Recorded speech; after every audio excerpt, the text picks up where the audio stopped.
네, 성일종 의원입니다. 후보자님, 네.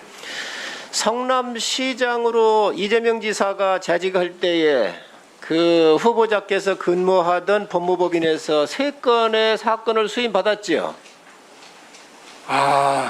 제가 아는 범위에서는 전 뭐 그런 기억이 전혀 없고요. 3건 받았습니다. 짧게 얘기해서요. 그렇습니까? 예. 네, 그런데 지금 이번 사건 같은 경우도 아무런 대가 없이 네.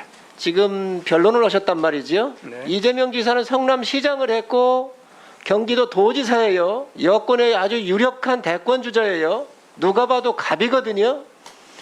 그러면 형이나 형수 같은 경우는 사회적인 약자입니다.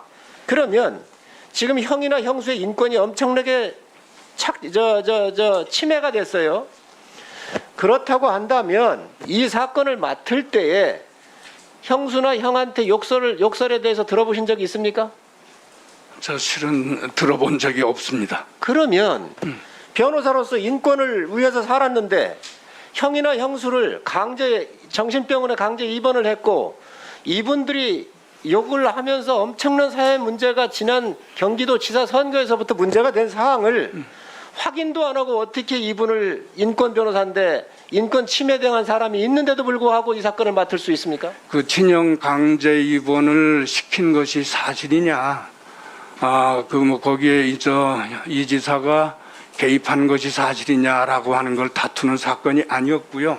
왜 아닙니까? 이 사건은 세 건의 사건으로 구성되어 있는데 다 연결되어 있습니다. 이 건에 대해서는 엄청난 사회적 파장이 있음에도 불구하고 이거를 무료 변론을 했단 말이지요.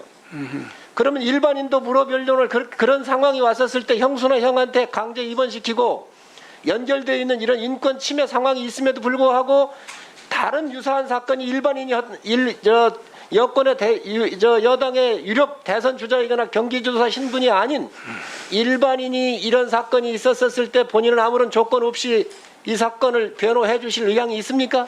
만약에 이 지사와 이 지사의 형수 이런 분들하고의 분쟁 사건이었다라고 하면 저는 저한테 맡기지도 않았겠습니다만 저도 맞는 거를 아마 제고했겠죠. 자, 그런데, 이거는 말이지요, 후보자님. 네. 대한민국의 국가 지도자가 될 수도 있는 될 수도 있는 분이에요. 네.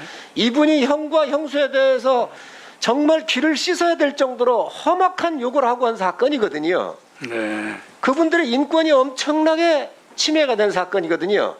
이 사건에 대해서 대가 없이 이 사건을 변론을 했어요. 1심과 2심이 각각 틀려요. 어째 이런 것도 확인을 안 하고 지금 국가인권위원장을 하실랍니까? 그 상고심에서 좀 도와줄 수 있겠냐라고 하는 요청을 들었을 때 남아있는 쟁점은 이 지사 그분께서 선거방송 토론회에 나가서 문답을 하는 과정에 문제는 후보자님, 마지막에 한마디 후보자님, 그런 문제가 아니고 이 사건의 본질은 네. 변호인으로서 인권 변호사로서 여기에 참여했다고 한다면 예. 그 인권이 침해되어 있는 사건에 대해서는 누구나 다 인지하고 있잖아요.